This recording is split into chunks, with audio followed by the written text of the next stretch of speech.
Why were Capitol Police caught off guard on January 6th, 2021? Well, Blaze News investigative journalist Steve Baker sought to answer that question in one of his latest pieces for theblaze.com, and he joins us right now. So, Steve, just tell us what you found and why Capitol Police weren't prepared for the Capitol riot.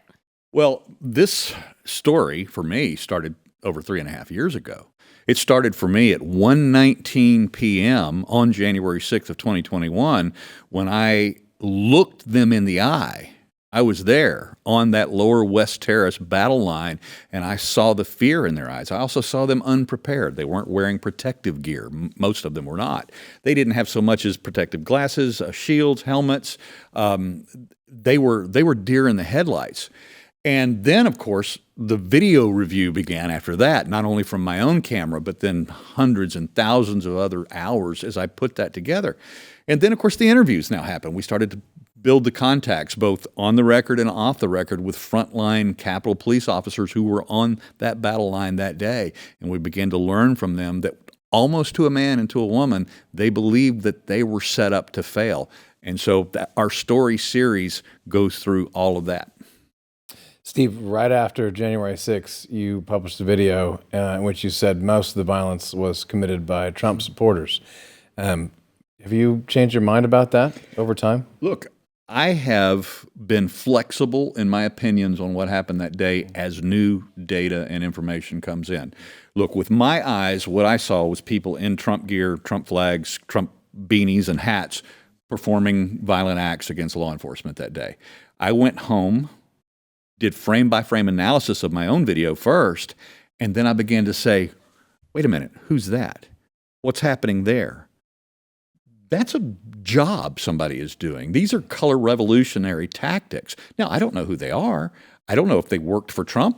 I don't know if they worked for MAGA. I don't know if they worked for Pelosi. I don't know if they were Antifa. I don't know. That's when the questions began, because obviously there were actual professional agents provocateur in that crowd. And then, of course, I met my friend Mike Waller, our friend Mike Waller, through this experience.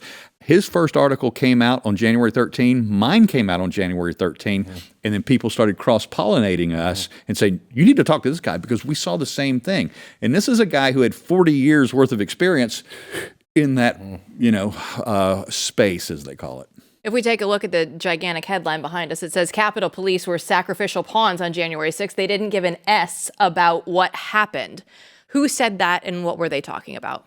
When I first met Lieutenant Tarek Johnson, now he was the lieutenant who was in charge of internal security that day inside the Capitol building. He was the one who famously evacuated the Senate without permission. He was calling in to command, asking for permission to evacuate. He was telling them, I have a way out. Nothing. Silence.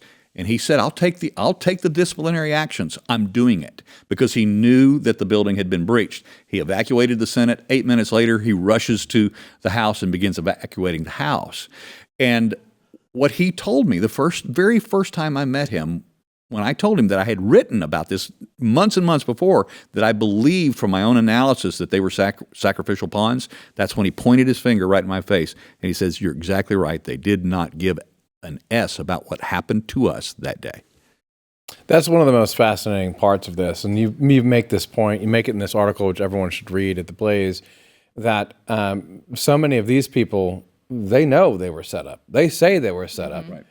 And it's remarkable that a lot of the legacy media doesn't talk about that at all. They don't really care about the people on the ground that then they celebrate, for political points, that they were the heroes of January 6th, but they don't actually listen to what they say. And you've spent a lot of time talking to them. Look, one of the most frustrating aspects of this over my last 3.5 years of study, research, investigations into the Capitol Police is the lack of curiosity that the mainstream media seems to show about this. Less than a year ago, I was having lunch with a Pulitzer Prize winning journalist, I won't say which publication, and he said to me, why don't we know these things? Talking about himself and his very large mainstream publication that he works for. Why don't we know these things? And I said, because you're not allowed to ask the questions, and you know that. Yeah, that's definitely apparent at this point. Right. Given everything we've seen. So one of the things that we've seen because of your work, we actually cheated a little bit, right? Last week or earlier this week, I can't remember. And we showed some of the first video with Harry Dunn and yacked about it a little bit. But we should have, now that we have the man himself on, you should tell our audience a little bit about the docuseries that we've initiated called A Day in the Life of Harry Dunn. Yeah, we've done a lot of work on Dunn already, and we've revealed a lot of his inconsistencies, his trial perjuries, a lot of the, we'll just call it the corruption that he was involved with at the Capitol Police himself. But we've been promising everyone for months now that we were going to do an actual feature on a day in the life of Harry Dunn, detailing what he did and did not do compared to his what he wrote in his book, to his trial testimonies, to his testimony before Congress, as well as his accountings given to the FBI that conflict with one another. So we decided to do all that, but it's interesting if we go back to what we were just talking about before, when we're talking about Harry Dunn and not being asked the questions. This all started for me on October 6th of 2022, sitting in the first Oath Keepers trial. The prosecution went up to the lectern, addressed the judge in the court, and said, we have a rogue attorney that's about to release those 302s, those are the FBI interviews that are under seal, they're under court seal, they're marked highly sensitive, they can't be revealed. But this rogue attorney is about to release these to the public. And the judge addressed the media pool by camera, because we were down on the first floor, they were on the fourth floor in the courtroom, and said to the media, instructed the media for them to tweet out a warning to this rogue attorney and tell him that if he did that, he would hold him in contempt and put him in jail. And all of the other mainstream media journalists in that room giggled, dutifully started typing on their computers, and I sat in the back of the room and I went, what's in those 302s? Mm-hmm. And that's where it began for me. They don't ask the questions. Frighteningly incurious. Yes. And I look at this from where we are now and tying it back into modern day, because we're only weeks away from the election right now. So how does this story tie in with what we're about to go through on November 5th? This is the most important part about January 6th in general, and especially because Dunn is the poster child. He is the one who has been elevated by his own lies, elevated by Congress members, elevated by the president through presidential medals, congressional medals, an unlimited number of media appearances, to the status of a hero when in fact he was anything but. When in fact he was actually a guy, through his perjuries, responsible for people spending years and years of their lives in prison at this point. So why is that important? Because if he can get by with it in that situation, then the government can get by with it with all of us. It not only shows the corruption and what the Democratic January 6th Select Committee was willing to do, it also shows why isn't the GOP doing something about it? Why isn't the Judiciary Committee bringing these officers who we've nailed to the wall for their lies and their perjuries in trial, why aren't they bringing them and putting them under oath and making them answer for it? It drives me nuts, because obviously the first thing is just the injustice of what happened needs to be addressed. So the story should not go away. But to what Jill is saying, this is still the central narrative about, if you really want me to tell you what's wrong with President Donald Trump, again, we can't have that because of what happened on January 6th. And then when you start asking about what actually happened, which is complicated, right, to be fair, right? It is. But it's not as if it's some simple conspiracy theory or something like this.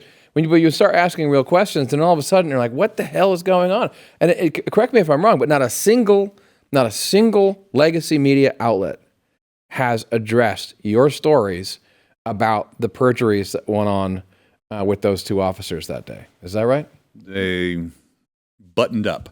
And we've actually called out one of them by name, who participated with Harry Dunn in another deceptive action he did. We've got the full story at theblaze.com of when Harry Dunn wrote an anonymous letter on Capitol Police letterhead with the assistance of a CNN journalist in the composition of that letter. We love when you come on and give us all of the updates on January 6th, but I know you're from North Carolina. Yes. Initially. So I want to ask you, because I think that you're heading back there. What's this like watching all of the Hurricane Helene coverage, and what do you hope to do when you get back home? I walked into Matt's office a week ago and I said, Matt, I need to be in North Carolina. I've got too many things going on right now. I've got to get them done. I flew back here from D.C. last night to Dallas, and as soon as we finish here, I am getting in my car and I'm headed back to North Carolina. And I met with JP from Mercury One this morning, and I'm going to be embedding with them, but not as a relief worker, but as eyes and ears and a camera on the ground to find out what's really going on up there. Can't wait for that. This is something that we've been planning all week, and people out there should realize a lot of these stories are just coming out now. So, we've been talking about it. I noticed that a network that rhymes with Fox was talking about it last night. That they were explaining what was really going on. That was very sweet of them. But we'll be doing this, all next week through Steve's eyes. So, can't wait to get you out there and to see what you come up with and what you find. We'll be there very soon.